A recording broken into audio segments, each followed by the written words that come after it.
परिस्थिति, आप बिल्कुल वही हैं जहां आपको होना चाहिए। उसी परिस्थिति में, उन्हीं लोगों के साथ, उसी कश्मकश में जिसमें होने के लिए आपका जन्म हुआ था। प्रकृति ने अनगिनत योजनाएं रची हैं आपको यहाँ पहुंचाने के लिए, और आपको लगता है आप गलत जगह हो? नहीं। पर क्यों? क्योंकि जब तक आप इस अनुभव से नहीं गुजरेंगे तब तक वो नहीं सीखेंगे जो प्रकृति आपको सिखाने की कोशिश कर रही है। और ये उलझन महसूस करना, स्टक महसूस करना गलत नहीं है। गलत अगर कुछ है तो वो है इस अनुभव से भागने की कोशिश करना। कुदरत जो आपको सिखाना चाह रही है उसे सीखे बिना खुद को डिस्ट्रैक्ट करना, ध्यान भटकाना, या फिर हर बार वहां से बच के निकलने का प्रयास करना। और आपको क्या लगता है आप बच के निकल पाओगे? नियति की योजनाएं और रफ्तार दोनों आपकी सोच से तेज हैं। जब जब भागोगे वही परिस्थिति, चाहे किसी नए इंसान के रूप में, किसी नए अनुभव के रूप में, वही परिस्थिति आपके सामने आके खड़ी हो जाएगी। और जिस परिस्थिति से आप भाग रहे हो ना, उसी को भोगने के लिए और उसी से कुछ सीखने के लिए आपने ये जन्म लिया है। तो इसका एक ही उपाय है कि जब भी जीवन आपको एक कठिन मोड़ पर लेकर आए, आपने एक ही प्रार्थना करनी है कि प्रभु, आप मुझे जो भी सिखाने की कोशिश कर रहे हैं, मुझे उसे सीखने में मदद कीजिए। और सीख लीजिए ना, सीखना तो पड़ेगा।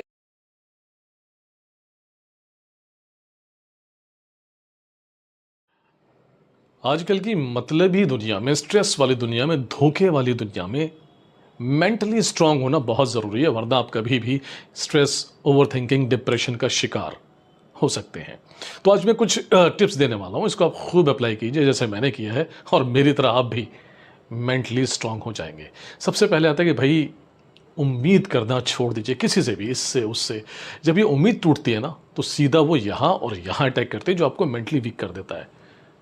भाई इससे आगे बढ़ते हैं तो किसी से भी जो है एक्सपेक्ट करना छोड़ दीजिए। क्या चीज़? ये 3 चीज़, लव, केयर एंड अटेंशन। क्या ज़रूरत है? अपनी लाइफ में आप मस्त रहो, अपने इमोशंस पे कंट्रोल रखिए, चाहे वो गुस्सा हो, प्यार हो, एक्साइटमेंट हो।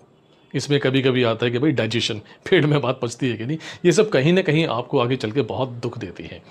इसके बाद आता है कि भाई टॉक्सिक लोगों से आपको बहुत दूर रहना, वो जो आपकी लाइफ में नेगेटिविटी फैलाते हैं, ऐसा लगता है बस इनके आने से जहर सा फैल गया, हटाओ। इसके बाद आता है कि भाई किसी भी चीज़ को आप पर्सनली लेना बंद कीजिए, मतलब ईगो से दूर रहना है आपको। अगर छोटी छोटी बातें आपको बुरी लगती हैं तो कहीं ना कहीं ये आपको जलाती है, आपका खून जलाती हैं और इससे यहाँ अटैक आता है और फिर से ऐसा लगता है कि आप मेंटली वीक है। इसके बाद जो सबसे बड़ा चैप्टर है, जिसको तो मैंने बहुत फॉलो किया है, कि मैं अकेले ही काफ़ी हूँ, मुझे किसी की कोई ज़रूरत नहीं है। इससे सेल्फ कॉन्फिडेंस बूस्ट होता है, बहुत काम की चीज़ है। इसके बाद आता है कि भाई भरोसा जो होता है ना, अपने अलावा आप किसी पे भी मत कीजिए। आप जिससे भी मिलते हैं, अपना हो पराया हो, 10% डाउट में रखिए। जब आप डाउट में रखेंगे ना, तो आपका दिमाग चलेगा और आप होशियार और सतर्क रहेंगे। इसके बाद आता है कि भाई माफ़ करना सीखिए, लेकिन उस शख्स को, उसकी गलती को भूलिए मत। ये आपको और मोटिवेट और सतर्क करके रखेगा और यहाँ से स्ट्रांग बनाता है। एक और है जो बहुत बड़ी चीज़ है, उसका नाम है कोई भी चीज़ खोने से मत डरिए। जिसको ये खोने का डर होता है ना, वो शख्स चला जाएगा, ये चीज़ चली जाएगी, ये नौकरी चली जाएगी, मेरा पैसा डूब जाएगा, वो यहाँ से पहले ही बहुत डिप्रेस्ड और मेंटली वीक होते हैं। ध्यान रखिएगा इसका।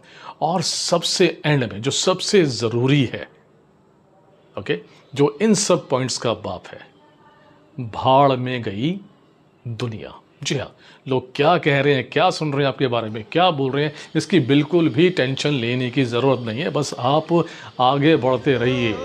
हाथी चलता रहता है, कुत्ते भौंकते रहते हैं। प्रेम का रस अपने जीवन में भर लो, अपने जीवन में भर लो, कहीं पड़ न जाए बाद में पछताना, कहीं लुट न जाए सांसों का खजाना।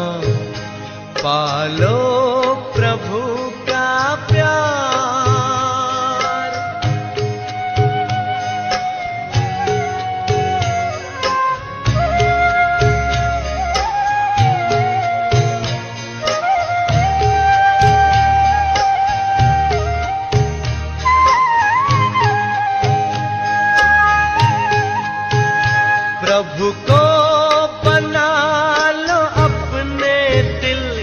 सहारा। देखो मौका फिर न आएगा दोबारा, फिर न आएगा दोबारा। माया में मन को व्यर्थ न उलझाना, कहीं लुट न जाए सांसों का खजाना। पालो प्रभु का प्यार।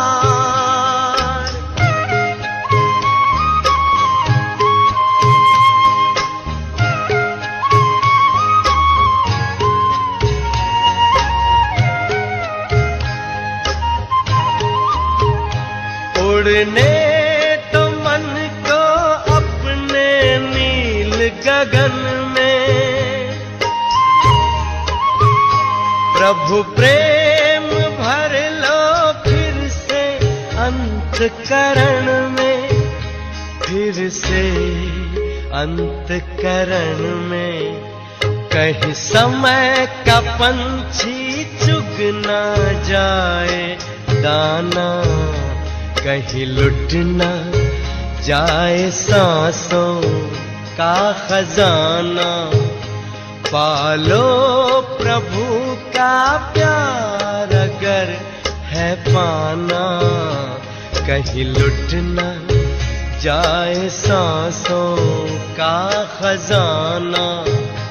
कहीं लुट न जाए सांसों का खजाना, कहीं लुट न जाए सांसों का खजाना।